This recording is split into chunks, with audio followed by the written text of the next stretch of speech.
नबी को मुखातब करके फरमाता है, नबी आप मोमिनों को वक्तन वक्तन काम की खैर ख्वाही की बातें बताते रहा करो। वज़क्किर फ़इन्न ज़िक्रा तंफ़उल मुमिनीन, ये तुम्हारे खैर ख्वाही की बातें बताना, इनको नसीहत करना, ये ईमान वालों को फायदा देगी। वज़क्किर फ़इन्न ज़िक्रा तंफ़उल मुमिनीन, ये नसीहत, ये खैर ख्वाही अहले ईमान को फायदा पहुंचाती है।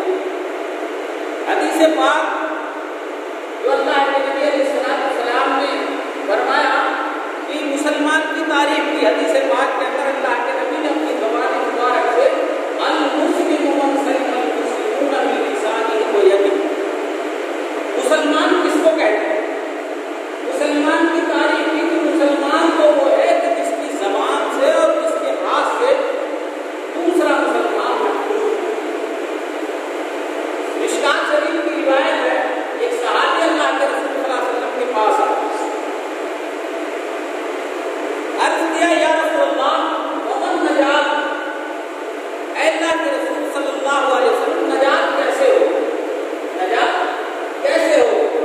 हर वो शख्स जिसको आखिरत की फिक्र है, जिसके दिल के अंदर खौफ खुदा है, जहन्नम और जहन्नम के आज़ाबों से जो डरता है, जन्नत की जो उम्मीदें लगाए बैठा हुआ है, उसको हर लम्हा हर घड़ी ये फिक्र रहती है कि हिसाब व किताब के वक्त, सिरात के वक्त, मैदान महशर के वक्त, कब्र के अंदर मुझे छुटकारा और सही जवाब देने की तौफीक कैसे?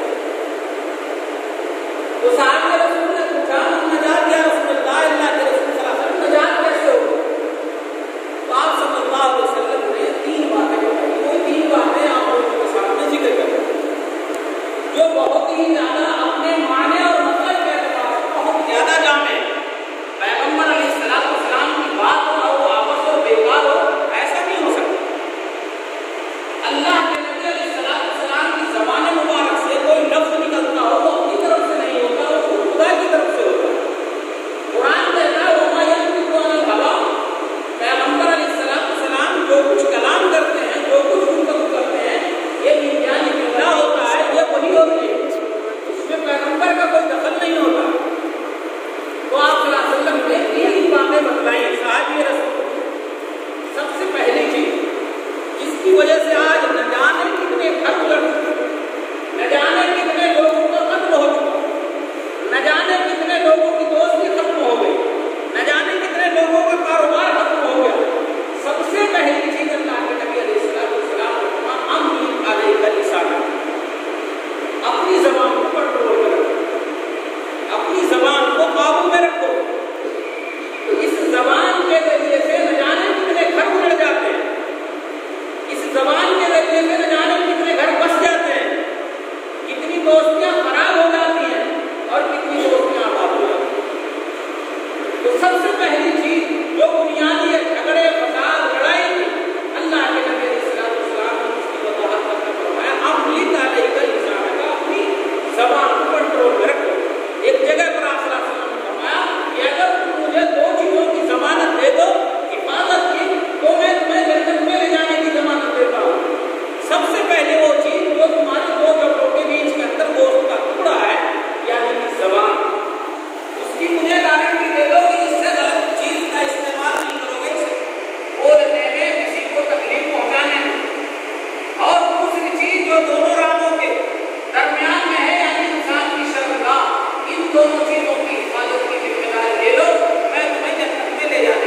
जुबान के जरिए से आदमी गाली देता है, बुरा भला कहता है, पता चला कि दो चीजें तकलीफ का बाइस होती हैं।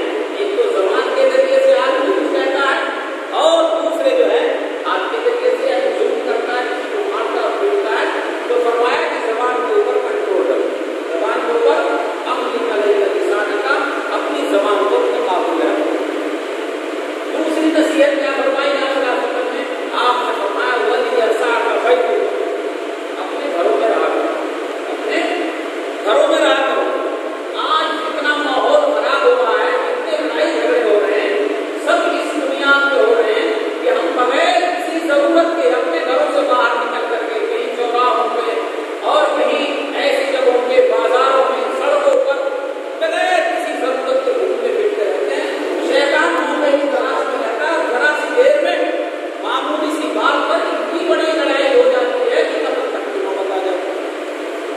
कुर्बान जाइए पैगंबर इस्लाम जनाब मोहम्मद रसूलुल्लाह सल्लल्लाहु अलैहि वसल्लम की बातें गिरामी पर कि आपने उम्मत की हर मोड़ पर खैर ख्वाही की और तकलीफ और नुकसान से बचाने की कोशिश की। फरमाया अपने घरों में रहा करो, वली असा का वही चुका, बगैर किसी जरूरत के अपने घर से बाहर नहीं। आप देखो कितनी लड़ाई होती है, कभी बच्चों की वजह से, कभी बड़ों की वजह से। तू वहां गया था, वहां सब खेल रहे थे, उसने उसको मार दिया, उसको बुरा भला कह दिया, बड़े आकर के आपस में लड़ गए। अगर तू बगैर किसी जरूरत के अपने घर के अंदर रहते हुए बाहर न जाता बगैर जरूरत के, तो फिर ये लड़ाई झगड़े की नौबत नहीं आती। फरमाया आप घरों में रह करके ये नहीं कि गुनाह के काम करो, फरमाया आमाल करो, घरों में रह करके आमाल करो और आमाले सालिहा करो, नेक आमाल करो और उसकी फिक्र में लगा करो। बाहर निकलने से मना नहीं किया गया, लेकिन हाँ एक बात जरूर है, बगैर किसी जरूरत के निकलने से मना किया। जरूरत है बाजारों में भी जाओ, जरूरत है जहाँ दुकानों में भी जाओ, चौराहों में भी जाओ, लेकिन बगैर किसी जरूरत के घरों से मत निकलो। इससे उनके नुकसान पैदा होते हैं, लड़ाई झगड़े होते हैं और उससे बहुत बड़ा नुकसान होता है। तीसरी नसीहत आप सल्लल्लाहु अलैहि वसल्लम ने इरशाद फरमाई जो बहुत ही ज्यादा अहम है। अल्लाह तबारक व तआला ने कुरान करीम में अपने उन बंदों को जिन्होंने अपनी जानों के ऊपर जुल्म किया उनको मुखातब करते हुए फरमाया कुल या इबादियल्लज़ीना असरफू अला अनफुसिहिम ला तक़नतू मिन रहमतिल्लाह। ऐ मेरे बंदो, ऐ मेरे वो बंदो जिन्होंने अपनी जानों पर जुल्म किया, गुनाह के जरिए गुनाह करके अपनी जानों पर जुल्म किया, वो मेरी जात से मायूस ना हो। इन्नल्लाह यग़फ़िरु ज़ुनूब जमीआ, अल्लाह ताला तमाम गुनाहों को माफ करने वाला, इन्नहु हुवल गफूरुर रहीम, वो तो बख्शिश करने वाला और रहम करने वाला। पैगंबर अलैहिस्सलातु वस्सलाम ने फरमाया तीसरी नसीहत साहब के रसूल को ये की और ये बतलाया कि नजात जो है तीन कामों के करने से होगी। अपनी ज़बान को कंट्रोल में रखो, अपने घरों के अंदर रहो, बगैर किसी जरूरत के घरों से ना निकलो। तीसरी नसीहत की वो की अला खती होने बशरी तकाज़े के